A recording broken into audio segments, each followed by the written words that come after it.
This program is sponsored by Auckland City Council. 9,461. The number of businesses in the Central Business District. 78,480. The number of people who work in those businesses. Sri Lanka is a beautiful island country in the Indian Ocean, a little bigger than our North Island, with a population of about 20 million people. Most of the people are Sinhalese, mostly Buddhists, 73% of the population. The rest of the population are Tamils and Muslims. Since time immemorial, they have lived in harmony, embracing each other's cultures and religions.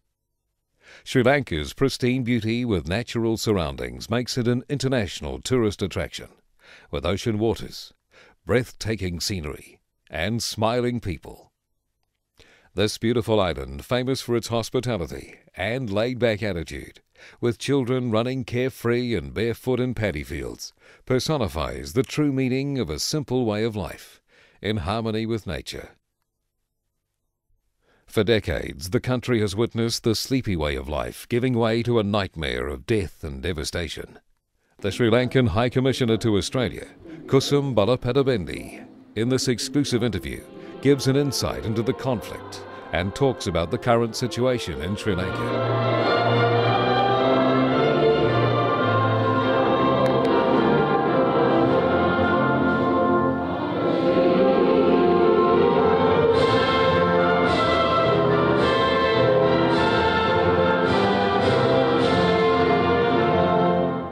60 years of independence, and there's a big celebration out here in Auckland. What exactly are your feelings after this long journey? Well, I feel that we have had successes, achievements, and also failures. As a nation, we have had failures and achievements. So taking it to a balance, we feel that we have achieved more than what we have failed, because failures are our own creation. So this creation of failures could be recovered and corrected by unity among all peoples of our nation. This is exactly what we achieved by getting independence. That was a united action of all the communities in my country. So the failure started when the disunity arose 25-30 years ago. So this disunity has to be corrected. That correction has to go through our own efforts. No one can from outside do that. It has to be our own action among our own communities as one nation. That's how it can be restored. You raised a very important point when you said the problems started about 30 to 35 years ago.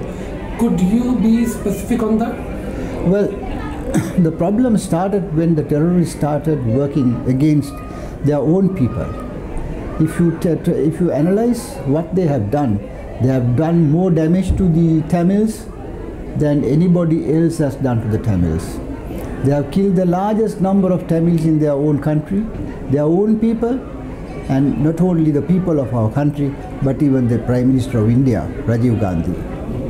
So this is something that unforgettable. This is unpardonable, because this is a destruction of a nation, destruction of national assets of a country, destruction of the assets of 20 million people in the country. We cannot allow 5,000 terrorists to run the country. We cannot allow the 12% population of Tamils to go under the hammer of the terrorists and suffer. And they also must have a future, and their future generations have to survive. And they have to survive in an atmosphere of harmony and peace. This is exactly what we are trying to do. So while we try to suppress them in one way, the other way we are trying to resolve the conflict. And we are on the correct path. We are on the track to finding a solution acceptable to all the people. And that solution can come only by talking to all the minorities and all the majority people in our country. This is what exactly the President has done, President Mahinda Rajapaksa of Sri Lanka. He appointed a committee of 13 political parties, representatives of the parliament. That's called the Association of Representatives of Parliament. And they have worked out a solution. Now the President has said we start working on a working paper. The working paper is based on the 13th Amendment, which was brought in 1987. It's a verbatim record of the Indian Constitution brought by Sri Rajiv Gandhi. Now that will be the beginning. So whatever additions or whatever improvements necessary to suit the minority communities, Tamils, Muslims, Burghers, Malays, as much as we resolve and as much as we satisfy the majority, to satisfy everybody, there's going to be a solution in that. Mm-hmm. Yeah. Like in the conflict, it has been brought to the attention by several sources from the media and from one of the British journalists that had gone in there. She was of the opinion that the Muslims are caught in the crossfire between the government and the LTTE. Well, I must say this. When the last government, there was a temporary government for 2 years of the present leader of the opposition, he entered into an agreement called the CFA, ceasefire agreement with the LTT. But he never thought of the position of the Muslims in that context, who were living in the eastern province and who were living in many parts of our country. So they were shut out. And this CFA, the ceasefire agreement, was between the government and the LTTE only. They recognized the LTTE as the sole representatives of Tamils when there were only 5,000 odd people in our country. And he gave an equal status to the terrorists. And the Muslims have forgotten, they agitated. The Muslims agitated. Where are we? Let us also come to discuss this. This affects us also. We are in the eastern province in the majority. Why are you allowing only the Tamils to discuss about this? Why are you joining the north and east together when we are in the eastern province? So this abrogation of the CFA enables the Muslims to come forward and put up their stake in this whole problem. And this also allows all minority people in the country and all the majority people to find a compromise, in a compromising solution. And that solution is available because the majority community, 74% Sinhalese, want this problem resolved. They do not want a military solution. My president never wants a military solution. He is always for a peaceful negotiation. It's on the cards. Yeah, but how come now the Muslims are being subjugated and terrorized by, both the entities? No, they can't do that because we have liberated the Muslims in the Batticaloa district. We have liberated the eastern province. Through a war we had to liberate. And they are no longer under the Tamils. They are no longer under the Tamils. They are liberated and they are an autonomous group of people. And they have the right and stake to come up in local government politics which are around the corner. Yeah. And now the ceasefire was being observed for such a long time, and only till recently it has been forsaken, and the government issued a statement saying that it has run out of patience. Well, I must say it was never observed. It was a dead letter. From the beginning it was a dead letter. They never came to settle. They never raised one issue with the then government of the UNP at that time. It was breached 7,000 times, more than 7,000 times by the LTT. So there was no agreement to breach. There was no agreement in existence in the first place. And it was the right step that was taken to abrogate it, at least on paper, because it was not available in action. It was a dead letter. Yeah. Why this problem has cropped up of a separate nation, a nation within a nation? Yeah, this is exactly the point, there is no need for another nation inside another nation, and there cannot be one country within another country. So and that's a very small area that they are living. They are confined themselves, but they were not alone by themselves. What they did was an ethnic cleansing. They threw out all the Sinhalese, they threw out all the Muslims out of northern province to show that this is their own native land, when it was not so. And they say, this is our homeland. There is no homeland. That is the homeland of all the Tamils. The whole of the country is the homeland of all the Tamils. This is the homeland of all Sinhalese, the homeland of all Muslims. So there are no separate places for anybody. It is one nation. And there are Tamils living in the south of Sri Lanka. 54% Tamils are not living in the north and east. So that is the situation. So there's no need for a small state on part of the country. And that's a very small country of 65,000 square kilometers. Yeah. So Sri Lanka is absolutely not seeking outside mediation from friendly countries? We will welcome any foreign country coming to help us in this matter. We welcome. We are inviting India, our great neighbor, to come and help us. We are inviting any country who wants to come and help us. Yes, welcome.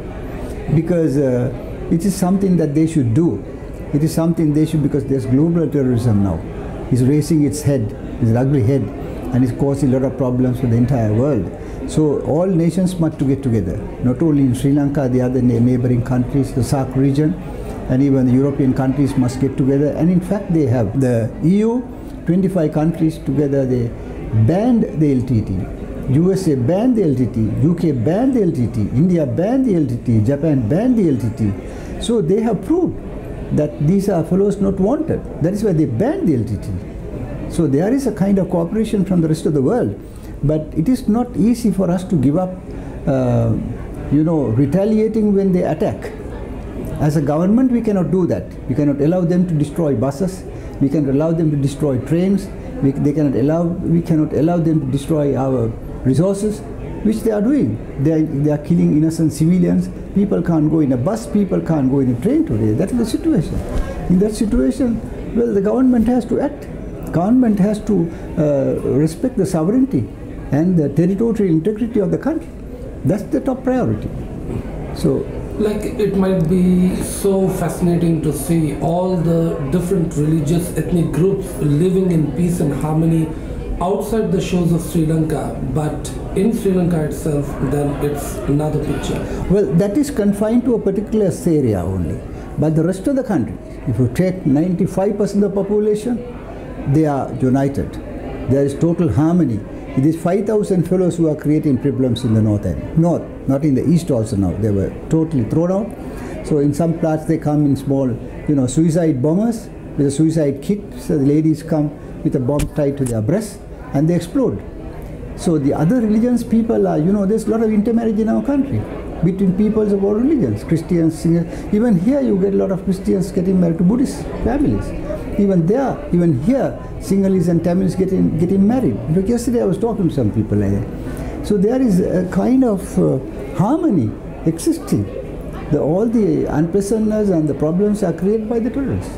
That is not the order of the day. That's more the exception than the rule. Are you looking anything in specific from New Zealand? Well, I expect all these our Sri Lankans here to be together, united, whatever their differences be. And help the country, help Sri Lanka to achieve prosperity and peace. Just about a couple of weeks back, and Sri Lankan Independence Day was celebrated by a different organization. Yeah. And then we have this celebration out here. Your thoughts? Well, that's the fundamental freedom people have. Freedom of expression is there. Anybody can get together. That is the freedom of expression, and freedom of association is there. And it may be, it may be the identity that they have, maybe in their own country, that they have come together here in different groups, but they are not differently together or differently opposed. They have their own views, but of course all working towards the same aim, targeted to achieve peace and prosperity for the country. Okay, thank you very much. Thank you. This program was sponsored by Auckland City Council. 185. The number of ethnic groups in Auckland City. 38. The percentage of Auckland residents who were not born in New Zealand.